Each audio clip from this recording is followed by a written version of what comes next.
Nigel, it's fantastic to have you here at Scampston for our Garden Masterclasses. And I just wanted to get your thoughts on, because this is a new venture with Noel and myself, and the idea being that we take, we go to lovely gardens, interesting gardens, some gardens that are maybe not so well known, nurseries. So we're hoping to sort of open up their, interest in where they are, but also find people like yourself, top horticulturalists, top designers, plants people, and bring them together.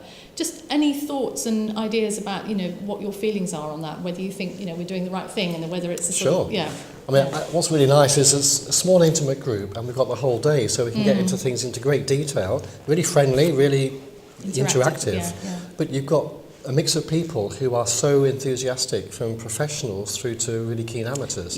And I think what's really nice as well about being in a fantastic setting is that I've already been doing it. You can make real reference to where you are, but people can get out and explore and say, oh yeah, I recognise that.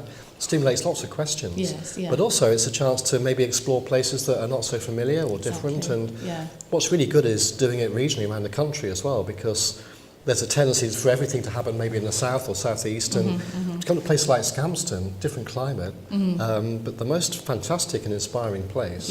And it gives people a chance who might not be able to get down to the centre, to the southeast, to be able to experience these things. And then interestingly enough, we've got somebody who's flown in from Italy, someone who's come from Belfast, so but again, that's quite nice because it's not focusing on the southeast. It's possibly even easier and cheaper for them to get here than it would be to go to London and so on. So well, I'm glad you think we're doing the right thing, and it's it's a positive venture. But I just think Scampston also, I was quite shocked at the fact that Scampston is now almost 17 years old, which so again, it's great to be able to use gardens like this and look back at how they have matured and how they we're speaking halfway through the day now, and everybody's out exploring, and I hope it stimulates lots of questions and ideas as well, because as well as presentations and everything, the idea is that it really is a two-way thing, and I think we can have really good discussions and questions, and the chance to see something which is so famous. And actually here at Scampston there are lots of ideas which Pete Aldle has used elsewhere,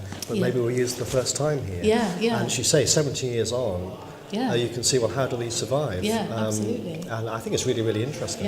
And I think when I asked about the demographic and the breakdown, it's almost half and half gardeners, keen amateur gardeners and professional gardeners and designers and landscape architects. So that's really nice. And I think, again, it's nice to bring these people together in smaller groups where, in their professional world, they might be more segregated. So I think it's quite nice to have that balance here. Yeah, and I think because it's relatively small, it's really intimate as well, and people can feel comfortable discussing things or asking questions. But also, as well as the place, you've got nice food and refreshments, and it's very sociable. Absolutely, it's part of it, Well, I know how busy you are, Nigel. I just want to say thank you very much for making time to do this, and we're planning next year, so, watch this space. Thank you. It's great. Thanks.